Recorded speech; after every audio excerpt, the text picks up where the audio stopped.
Dalam video ini, saya akan menjelaskan cara menambahkan ID pengguna. Anda dapat mendaftarkan ID karyawan selain ID master yang diberikan pada saat mulai berlangganan. Menu izin dan otorisasi juga dapat diatur oleh ID master, sehingga Anda dapat membatasi menu mana yang dapat digunakan untuk setiap ID. Dan Anda dapat membuat ID ini berapapun jumlahnya karena sifatnya tak terbatas. Anda dapat mendaftarkan dan memodifikasi ID pengguna ini di kustomisasi pengguna, pengaturan pengguna, pendaftaran pengguna. Klik tombol baru di bagian bawah, dan layar baru tempat Anda untuk mengisi informasi akan muncul. Silakan masukkan ID Anda dalam alfabet atau angka, dan kemudian masukkan kata sandi. Kata sandi harus dibuat oleh master ID pertama kali, dan sesuai dengan tingkat keamanan yang dipilih. Dan nantinya karyawan dapat mengubah kata sandi ini setelah login. Lalu masukkan nama, nomor handphone, dan email. Khusus untuk alamat email, jika Anda lupa kata sandi, email yang didaftarkan akan menjadi alamat email yang dikonfirmasi, sehingga Anda harus mengisinya dengan benar.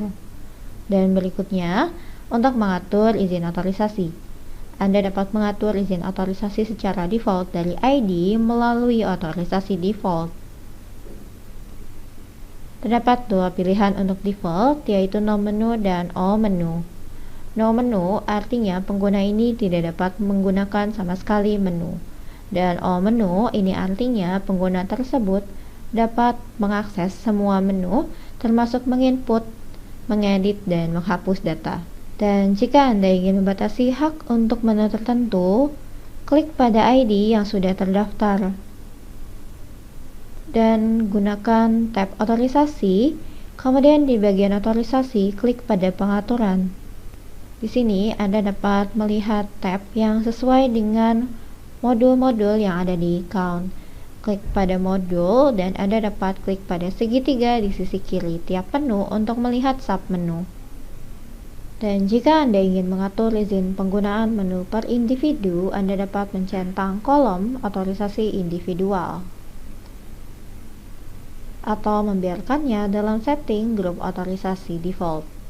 Terdapat dua jenis otorisasi, yaitu tidak ada otorisasi dan semua. Tidak ada otorisasi artinya menu ini tidak dapat diakses oleh ID pengguna ini. Dan jika Anda memilih opsi semua, maka artinya menu ini akan dapat diakses oleh ID pengguna ini. Artinya termasuk input, data, dan hapus, edit, dan lain-lain. Dan jika Anda ingin memberikan batasan untuk sebagian akses, misalnya tidak dapat mengedit dan hapus, Anda dapat pilih pada pengaturan di bagian otorisasi default. Dan hilangkan pilihan atau centang dari opsi menu yang diinginkan. Misalnya hapus dan modifikasi. Kemudian terapkan dan simpan. Dan dengan cara ini Anda dapat mengatur izin otorisasi untuk setiap ID. Maka dari itu kami sarankan Anda membuat ID yang berbeda untuk setiap karyawan dan mengelola riwayat akses dan slip.